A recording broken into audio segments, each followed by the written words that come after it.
Alright guys, this is going to be just a super duper short driving video. It's getting dark, so I can't say a whole lot before the sun goes down. And I just got inspired to do it because the vista that I just passed through is really stunning. I'm sure it would look even better if the sun was out and it was bright, but it is about 6:15 at night and the days are getting shorter. And so this is my drive home from riding the Bud cars on the Reading and Northern Railroad from Pottsville to Jim Thorpe and back. And it's neat because, you know, I've driven all these roads before, most of them, and I know them fairly well. And this particular road I'm turning onto here, 895, if we go to the right, it goes past some pretty big Christmas tree farms, and I remember doing some driving videos, gosh, it's already 2 years ago, 2019, September, I believe. It was an out-of-the-way trip to Cabela's. And off to my right is that Christmas tree farm. And so what was interesting today is, you know, traveling by rail gives you a whole different perspective because we got to see that Christmas tree farm from the other side, from the rail line. And unfortunately, I don't think I really got any video of that. It was on the opposite side of the car that I was sitting on. And I won't know till I review my video when I get home, but I think that all the shots I took going out the opposite side really aren't going to turn out too well.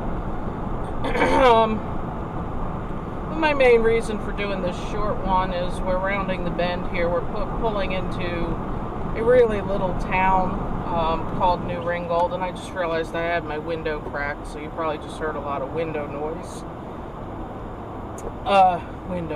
Wind noise. Been filming and talking all day, and you can tell I'm ready for dinner.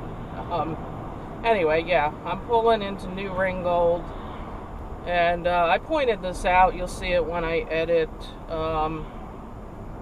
my train ride video. I've crossed over. I've come through New Ringgold a lot because I passed through here on the way to Heisler's Dairy Farm, which now I remember, I think I owe you guys a video of that from last year. But this railroad crossing ahead here, we passed right through this. And I pointed that out on the ride back. I missed it on the ride out because I was actually buying a snack in the refreshment car when we passed through. But kind of all this is just a long-winded way of saying that you know, taking a journey by rail like I did today really just gives you a whole different view of familiar places. You know, you see things from different angles, and you know, you drive these Pennsylvania back roads, and you're always crossing railroad tracks, but you never really know where do they go, what railroad runs them, are they even active lines. And I've crossed that crossing in New Ringgold many times, and I hate to say it being such a remote town, I almost just assumed that there was a line that was no longer in use. You know, you hate to make that assumption, but you do, because you know, railroad service isn't what it used to be. But now I know that is a Reading and Northern line that I cross.